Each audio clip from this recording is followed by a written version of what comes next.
Good morning, welcome back to our channel. আশা করব তোমরা প্রত্যেকে ভালো আছো, আমরাও ঠিক আছি। আমি আশা করে বলে তো দিই তোমরা কেমন আছো না আছো, কিন্তু তোমরা জানিও আমাকে যে তোমরা কেমন আছো। কলকাতার ওয়েদার তো শুনছি ভীষণই খারাপ যাচ্ছে, পুজোতেও নাকি খারাপই থাকবে। আর এদিকে তো চারদিকের অবস্থা ভীষণই খারাপ, জলমগ্ন হয়ে আছে। জানি না এরপরেও যদি বৃষ্টি কন্টিনিউ হতে থাকে কি হবে না হবে। তো যাই হোক, আমি কয়েকদিন ধরে ছোট ছোট ভ্লগ দেওয়ার চেষ্টা করছি, দিচ্ছিও তাই। যদি তোমাদের ভালো লেগে থাকে তাহলে প্লিজ কমেন্ট করে জানিও।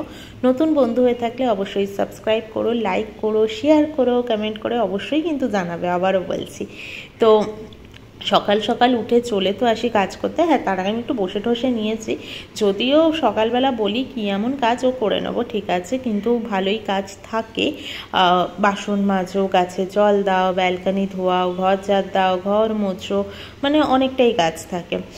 যাই হোক, করতে তো হবেই, একে একে করেও নিই সবটাই। তো যা যা কাজ থাকে আমার মনে হয় যেটা আমাকে করতে হবে সেটা আমার করে নেওয়াই ভালো। বেকার বসে থেকে টাইম নষ্ট করে লাভ নেই। আজকে হচ্ছে বৃহস্পতিবারটা আমি ভাবি যে আজকে অফিস গেলে আর কালকে অফিস গেলেই ব্যাস, আবার দুদিনের ছুটি। কিন্তু এই দুদিনটা যে চোখের নিমেষে কিভাবে বেরিয়ে যায় আমি নিজেও বুঝতে পারি না। আজকে ওই সাদা বাটিটা দেখতে পাচ্ছ, ওখানে সব মাছের মাথা বার করে রেখেছি। যদিও মাছের মাথার এক পিস মাছই আছে।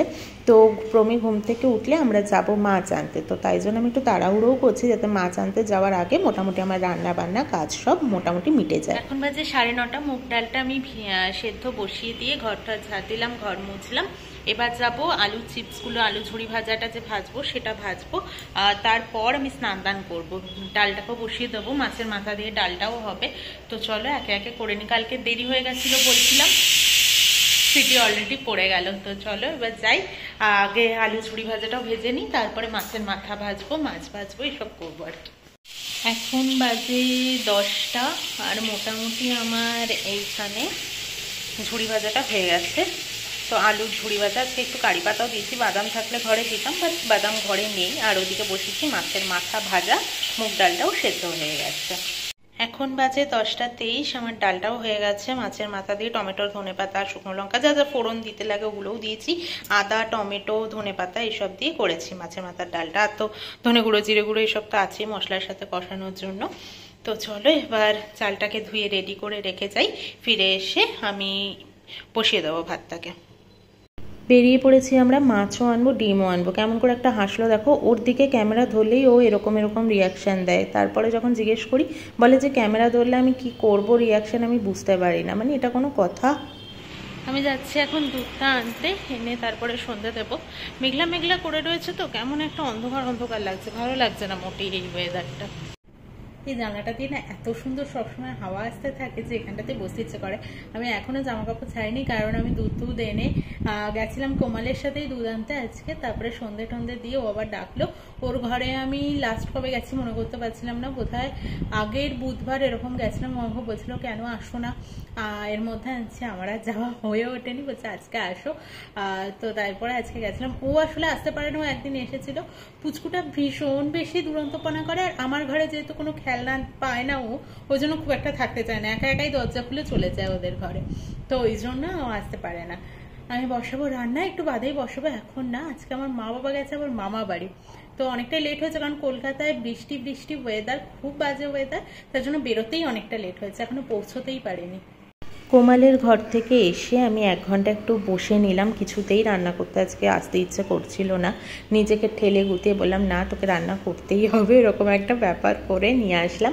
সকালে ডিমগুলো এনে আর গোছাইনি, আমি 15 পিস করে ডিম আনতাম, এখন 12 পিস করে আনছি। কি বলো তো, 15 পিস করে আনলে না জায়গা ধরছে না, মানে 12 পিস তাও আমি রেখে দিতে পারছি, 8 পিস ট্রেতে থাকে আর 4 পিস ট্রে পাশে রাখি আর কি। কিন্তু 15 পিস আনলে কিছুতেই ধরাতে পারছি না, তাই বেকার ওরকমভাবে রেখে লাভ নেই, যদি ফেটে ফুটে যায় কি দরকার। ডিমের এই একটা ভীষণ ভয় লাগে। আর আলুটা আমি একটু ভাপিয়ে নিলাম, কারণ নতুন আলু মানে ভাপিয়ে বলতে ভালোই একটু সেদ্ধ করে নিয়েছি, কারণ নতুন আলু না কেমন একটু, আমি এবার নতুন আলু এনেছি, নতুন আলু খেতে আমার খুব একটা ভালো লাগে না, আমি অপশান পাইনি পুরনো আলুর, তাই জন্যই এনেছি। পুরনো আলু যেরকম সুন্দর সফট হয়ে যায়, নতুন আলুটা হতে চায় না, যাও বা রান্নার সময় হয়, তারপরে রান্না ঠান্ডা হয়ে গেলে আলুটা জেকে সেই আবার শক্ত ধরনের হয়ে যায়, ওই জন্য আমার একেবারেই খেতে ভালো লাগে না। আর ডিমের ঝোলটা আমি রান্না করছি, ঝোল ঠিক নয় কারি টাইপের করব, আর প্রমির জন্যে ভাত করব, আমার জন্য কালকে যেই ডালিয়াটা সকালবেলা নামিয়ে রেখেছিলাম ওই ডালিয়াটা গরম করে খেয়ে নেব আমি, তো ওর জন্য শুধু ওর জন্যই ভাতটুকু হবে। তোমাদের আর দেখায়নি ডিমের ঝোলটা দেখতে কেমন হয়েছে বা কিছু, কারণ আমার আর এনার্জি সত্যি কথা বলতে ছিলই না, কারণ প্রমিন না আসতে কালকে প্রচণ্ড বেশি লেট হয়ে গেছিলো রাত্রিবেলা, মানে ও এসেছে 12টার সময়, যেখানে ও 11টা 20, 25, 11:30টার মধ্যে তো ঘরে ঢুকেই যায়, সেখানে ওর 12টা বেজে গেছে। আর তারপর এনার্জি কখনো থাকে যে আবার আমি সবটা রেডি করে নিয়ে তোমাদেরকে দেখাই বা কিছু, ওই জন্য কালকে আর তোমাদের সাথে শেয়ার করতে পারিনি যে ডিমের ঝোলটা দেখতে কেমন হয়েছে বা কিছু।